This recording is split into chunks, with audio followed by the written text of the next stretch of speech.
It is yet another installment of Talk to Me Tuesday. It's me again, here to talk to you about some more stuff. So let's take a deep breath. 'Cause I might, make you a little bit angry. I don't think that I will. I shouldn't. Or I might make you, feel like, feel a little silly. I hope that I don't. But hey, here's to it, man. So this week, I want to talk to you. I feel like you may be leaving a little bit of money on the table. Yep. There's a bag that you're leaving is right there. You know, the new thing. Well, not the new thing, but the thing is, chasing bags. Everybody wants to chase a bag, bag, bag, bag. But then, everybody's really just chasing the more attractive bags. The six-figure bag, that seven-figure bag, the bag, that will it will produce financial freedom and wealth and everything right now instead of potentially building you something that can help supplement a later bag. Who knows? Maybe after this you'll change your mind. So I know a couple weeks ago, I told you about the differences between having a policy from work versus having a policy that you are funding independently, right? I know you watched the video. We're not going to go into major detail about it or anything like that. Sorry for clicking the pin in your ear, but I just couldn't help it. Um, but like I said, I know you watched it, so we're not going to go into too much detail. So, for those of you who listened to the video and you said, well, Chris, I'm just going to go with the option that they gave me from work, man. I know what you're saying. I'm going to just take a risk on work. Now, in reply, I'm gonna say, I really hope that that works out for you in your best interests. Like I said, you don't have as much control as you think you do. But if that is the lane that you want to drive in, partner, then go ahead and drive in it, and I'm gonna support you while you drive in that lane. But for those, of course, who are funding their policies independently, of course, the bag that I'm about to tell you that you work funded people are about to miss out on. Maybe it might make you change your mind. Okay, so with these life insurance policies, I'm talking whole life, I'm talking universal life, I'm talking index universal life. Okay, talking those three, not term. Term doesn't really do what I'm telling you that these three are going to do, right? Okay, so with these three policies, they have an option where you can build cash value, right? I'm going to assume that everybody knows what cash value is, but if you don't, of course, if you pay your premiums consistently, portion of that goes to the cash value, other portion goes into your life insurance policy. These cash values may grow at a certain percentage per year. Whole life maybe like somewhere between 3 to 5. Universal life, same thing. Index universal life insurance policies may mirror the S&P 500, so you probably could pull anywhere between 4 to 7% interest on your cash value or whatever. Whatever.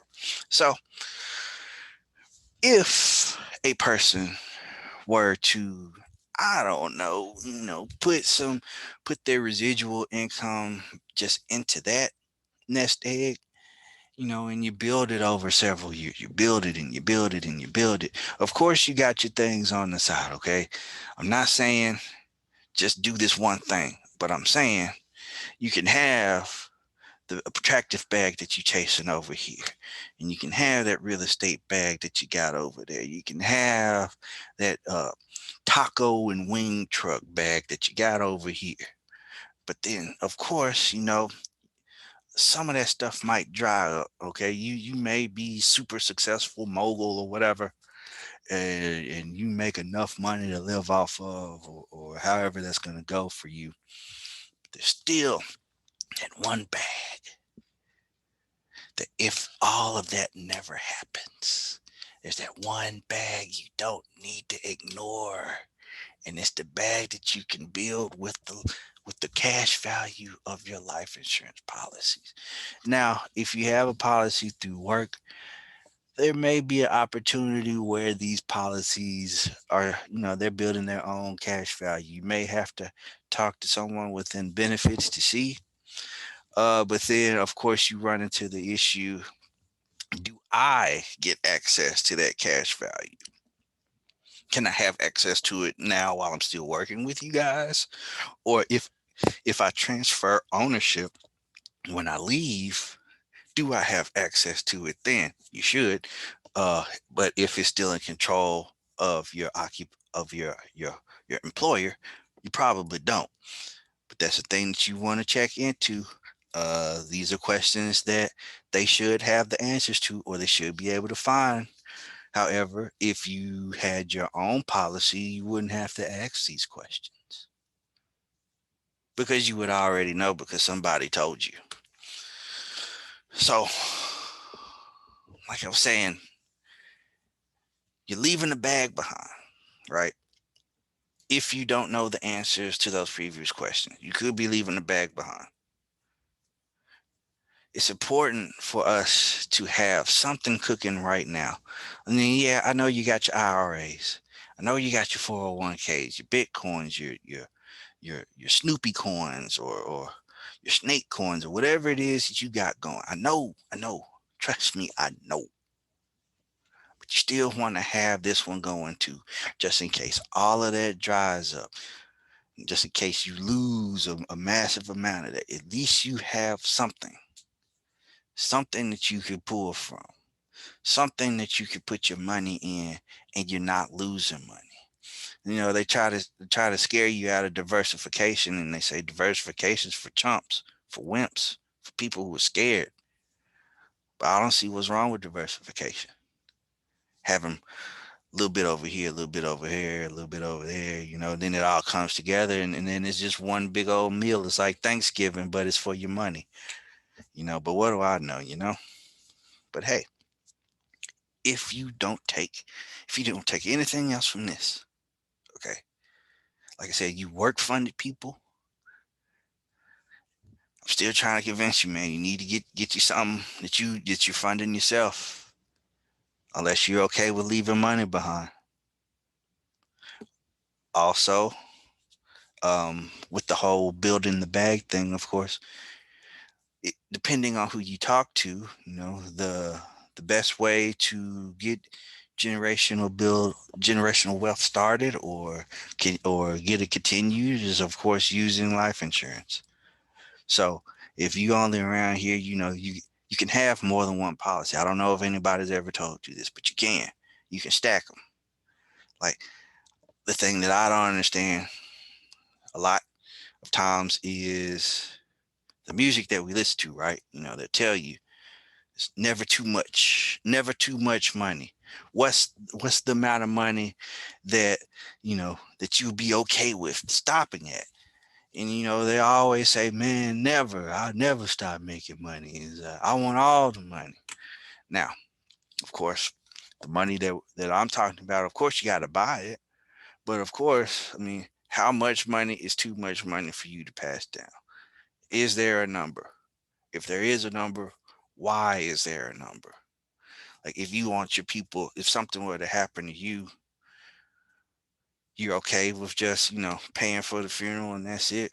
So now, for the fellas, of course, if something happens to you, because of course something always happens to the men, right? So, I mean, you cool with your gal having to, get 2 3 jobs just to keep the house and the cars and everything that y'all built, because now you've gone from two incomes to one income, and her income may have been slightly lower than yours because of whatever socioeconomics that we got going on, but you didn't want to build that bag just in case, so she could keep the house. So now On top, since you didn't want to build that bag, now she's got to work more. So, what that means, less time with the kids. Everybody's still grieving because you not there and you missing everything because you 6 feet deep. But you didn't want to build that bag, to um, help life transition to something a little bit more comfortable. The same thing goes for the ladies as well. But I'm a dude, so I feel like I want to talk to the dudes just a little bit here. So, you didn't want to build that bag up. So now, life for everybody that you left behind, is in shambles. Everybody's angry. Everybody's frustrated, tired, scared. Where are we going to live? What are we going to drive? The grass is high. Who gonna cut the grass? We need to pay somebody for that. He never taught the kids how to cut the grass. It's all kinds of things because you refused to build a bag. You left the money on the table while you had an opportunity to get it. So, if you don't take anything from the rap music that we listen to, that we grew up on, outside of, the woke stuff, the hotep stuff, when they talk about building the bag, don't leave the bag. You know, it's never too much money. That's a philosophy that you need to take if you are in the business of course, investing your residual income in things like life insurance. Okay. So I'm gonna leave you with that. Hopefully I put something on your brain. If I didn't, okay. But if I did, and you want to explore more into it, just give me a shout. We can look into some stuff. If you just want some numbers in your mind, we could do that. I know y'all got extra money. I know it. I just want to help you put it to better use. Well, to good use. Because whatever you had in your mind to do with it outside of, productivity or something cool, and you're probably just going to blow it on McDonald's or McDouble anyway. So, yeah, that's going to conclude this week's talk. Like I said, hopefully I didn't make you angry, or hopefully I instead of making you angry, I put something on your brain to think about. Like I said, if you ever have any questions or anything like that, feel free to reach out to me. We could chop it up, we could talk about it, we could do whatever it is that you would like to do. I love having serious conversations with casual tones. It makes it easier. So, thank you for listening. Tune in next week because I know some of you are interested in building your credit, right? So I'm going to give you one of the easiest ways to do so and how to go about, getting started with it. Until then, I will talk to you guys later.